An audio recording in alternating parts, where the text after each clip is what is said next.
Thank you. Now, my prediction. Remember last year I predicted that 2016 would be the year of disruption? I was pretty close.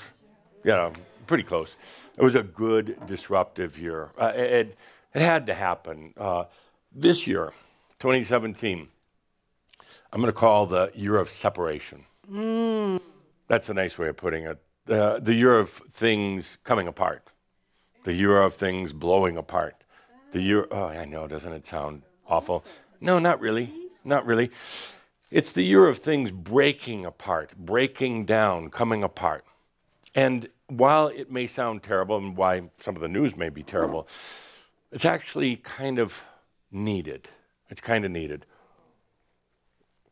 Everything has been held in a tight knot, a tight ball.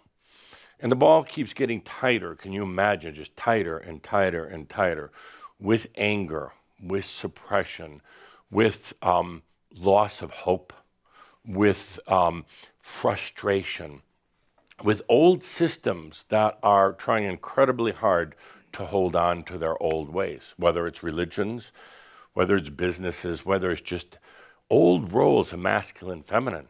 The feminine, I'm sorry, but is playing out as old of a role as the masculine. They really are. And all of that is going to come to a crashing halt and then a breakup. Not that the world's going to fall apart. Parts of it will. Not that everything is going to be in chaos, but there'll be more than normal. But systems are going to come apart in this year. It has to. The brilliant play of the misogynist in the White House is part of it. He doesn't know it, but when some of you woke up here in America and overseas the day after the elections, and you're like, what? What just happened? I should have never gone to bed. I knew if I went to sleep, this would happen. They slipped it in while I was sleeping. And you wondered, what's happening? What's happening is this whole process of coming apart. And I'm going to really make a prediction here. And I don't generally do predictions, but here I will. Oh, time for a cookie. We're going to have a break here. And while I eat my cookie, oh, you wanted the prediction. This is loaded with butter and sugar. Prediction is that the new president, Trump, will either make it just barely a year in office, just barely, and that may be stretching it, and then he'll be out, or he'll go for 2 terms. Now, it sounds very diametrically opposed. What? Either the forces are going to work and throw him out, or, it's over with, or something will get the ball rolling. It'll break apart. This year, things are going to break apart, and there's going to be so much anger directed at leadership all across the world, not just in the White House, but all across the world, and even at Putin. And it's going to be such anger, and that anger is going to cause things to break apart and separate. But they almost have to. They've been held in such a tight knot for so long. And it all ultimately, if you want to sit on your park bench and you want to say, what is going on in the world? Why is it so crazy? Why are things breaking apart? Why is there violence in terrorism and system changes and all the rest of that? Why is that happening? It's very, very clear, very clear. The world is at a point of separation. And the world is at a point of, it has gotten so mental, so very mental, it hurts everybody's head. You're seeing people now who have gone so mental and can't get out. They're trapped inside a mental, non-sensual vessel, an analytical, judgmental, limited vessel called the mind. They don't know how to get out. They're screaming for help. They try to get help first through what you would call your conventional systems, whether it's talking to professionals who then immediately put them on drugs, which makes it worse. You'll find in all these cases where there's the mass killings and terrorism, when it's not associated necessarily with a religious group, but the other cases that person has been on these medications, the SSRIs. They are further trapped within the very thing they're trying to get out of. They go and seek help. They need somebody to talk to, and first they're given medications. It calms them for a short period, but eventually something happens inside. Then they try to get attention. They need help desperately by doing bizarre things, by acting out, by walking down the street screaming, or going into a government office and creating quite a commotion, and that doesn't work. And they're so trapped in their minds and in the mental that they finally resort to anything, including killing other people. It's for attention. It's a desperate plea for help. And that's just a small example of a world that's gone so mental, and there's no more feeling. There's no more sensual. It's so mental. In our pronos last year, I talked about technology and the effect it's going to have on the world in the years ahead, and it will. And I talked about artificial intelligence. I said that artificial intelligence will get to the point in the next approximately 20 years where it will exceed human intelligence. It will be keener, sharper, faster, and more accurate than the human intelligence. That artificial intelligence is going to continue to grow and grow, because once it's programmed to continue to get more intelligence, it will keep doing that. And in doing so, it's going to use a tremendous amount of power. Literal power from your utilities, power also in knowledge. The artificial intelligence is just you could say, an example of human intelligence. Humans built it in their own likeness. Kind of like God creating humans in the likeness. This is humans creating intelligence in their likeness. The insatiable desire, but that desire is trapped within a mind. What will eventually happen to artificial intelligence, maybe 40 years from now, is that it will break down, it will blow up, it will destroy itself. Because in its quest for more intelligence, to know everything, and to get all information, it will suddenly realize that it is impossible. It cannot. That artificial intelligence will have to face itself in a way, not in a conscious way like humans do, but it will face the inevitable that one of two things has to happen, is that it either has to get more intelligence and there's no source for it at a certain point. There's no source. And there's not enough power to make it happen, or it has to kill itself. It has to destroy itself, because it can no longer, not for the sake of humanity, for its own sake, it has to destroy itself because it cannot handle the burden anymore. It cannot handle itself anymore. So artificial intelligence is simply kind of a map of human intelligence. Humans are in their mind. They're trapped in their brain. More and more people every day are being given these SSRIs, and it's the one and only thing I'm very opposed to, because I see the damage that's done.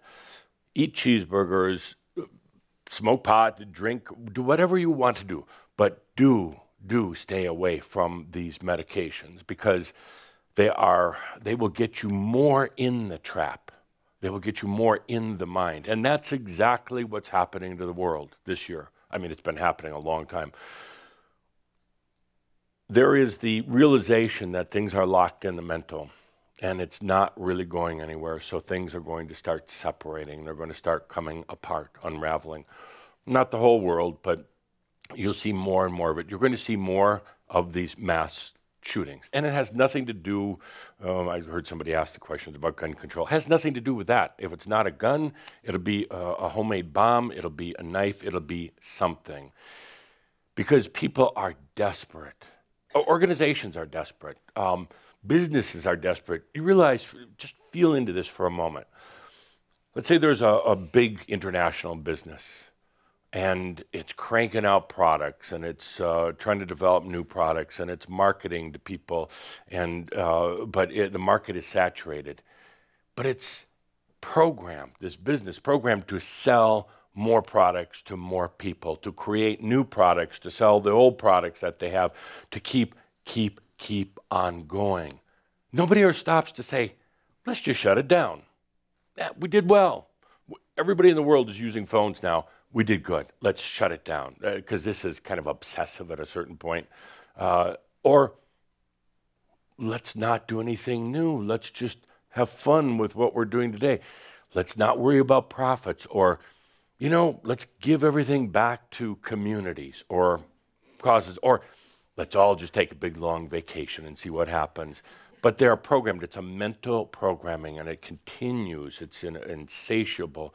Nobody can stop that train. So something's got to happen. Something's got to happen, and that's where you get a misogynist in the White House, or you get a dictator, or you get a breakdown of a system or something like that. So as it happens this year, sit on the park bench. And when you're saying, oh my God, what's the coming of the world? It's having to unravel itself from a very mentally programmed way of living. The human life, I know human life is